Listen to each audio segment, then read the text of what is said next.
magandang araw sa lahat ng mga Pilipino sa mang sulok ng mundo, Luzon, Visayas at Mindanao. Ito ang Kabirada Lance Channel at ako si Lance. Para sa hindi pa nakapag-subscribe, paki-subscribe naman at paki-like and share. At kung meron kayong masasabi sa videong ito, paki-comment at pag-usapan natin sa comment section para naman tayo magsama-sama panghabang buhay. Paki-hit ng notification bell at tayo magsama-sama forever. Okay, nandito na ang balita.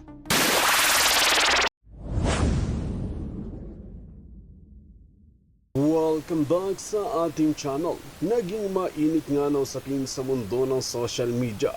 Tila kinarma na nga ng tuluyan itong seremolya na ito matapos nga ang pangungulimbat niya sa kaban ng bayat at pagiging bias sa batas ng Pilipinas ay ngayon nga ay talagang nakikita na natin ang kanilang mga karma. Banat nga ng maraming netizen na nararapat lamang sa iyan Rimulya dahil sa pagiging bias mo sa mga nagkaraan na talagang hindi maganda ang iyong paglilitis sa mga kaso ni DJ Bantag at ni Teves. Ngayon nga ay talagang sinuulog na at sinugod nga si Rimulya na ito sa hospital at nagkaroon nga ng cardiac arrest.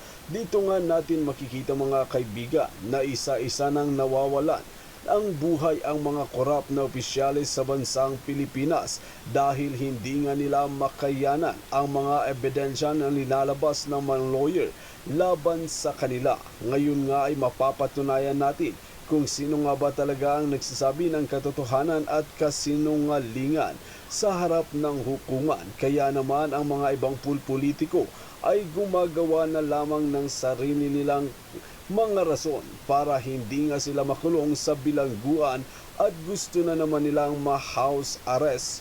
Dito natin makikita na sobrang talino nga ng mga kalaban na ito dahil talagang ang kanilang mga protector at mastermind ay sobrang nakaupo sa kataas-taasang posisyon.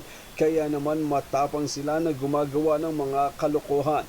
Lalong-lalo na itong si Rimulya at si Tamba na ito dahil ang kanilang protector ay si Lisa Smags. Well mga kaibigan, para nga sa karagdagang impormasyon, panoorin nga natin ang buong video. At kung bago ka lamang sa aking channel, huwag kalimutan i-click ang subscribe button at notification bell para lagi kang updated sa ating mga bagong video. At para sa solid viewers natin dyan, maraming salamat sa walang sawang pagsuporta.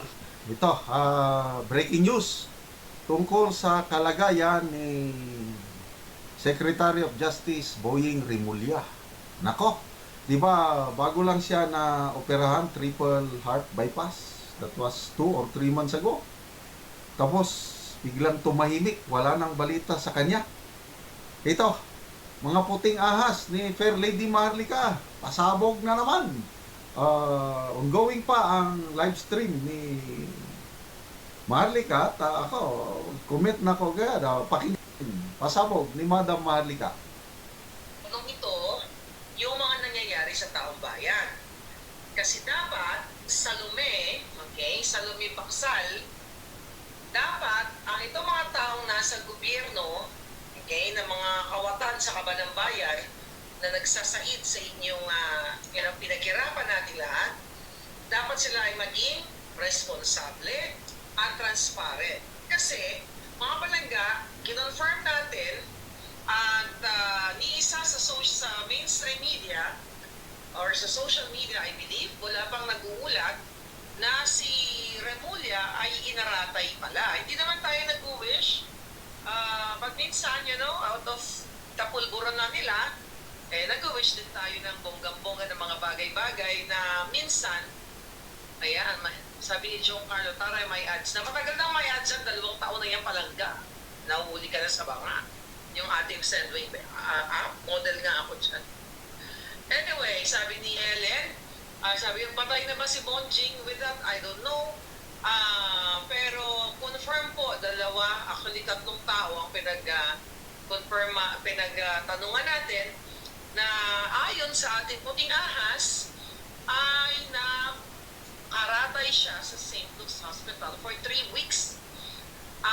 Actually, hindi lang sure kung which is which. inatake ba siya sa puso or yung CA? You know what I mean? Or, yun, lahat naman tayo matsuchugi, okay? Wala namang makakaligtas. Diba? Lahat naman tayo babawian ng hininga. Okay? Basta make sure na bago ka bawian ng hininga, magbango yung hininga mo. Diba? Dapat di makyoho, hindi mo isyotok. Kasi pag Ito, so 3 weeks nakaratay St. Luke's si Secretary Boying. Kaya tahimik eh. When was that? Yung nag-leave siya ng 10 days dahil may bara na sa kanyang puso at naging successful naman ang kanyang operation. Kaya lang nagbalik agad sa trabaho. Eh sa dami ng stress, trabaho ng SOJ, ano pa yung nakadagdag stress sa kanya? Yung interview ng mga Banatero Brothers kay DG Bantag, 2 beses interview na ko. Siguradong galit na galit si Boying doon. At yun, nakadagdag stress sa kanya. Then, ano pa? Daming stress sa trabaho ng SOJ. Yung ICC. Yung ano pa ba yung mga lalo na yung ICC dahil siya ang last na narinig ko sa kanya nagsasalita is when was that? Mga 3 weeks ago.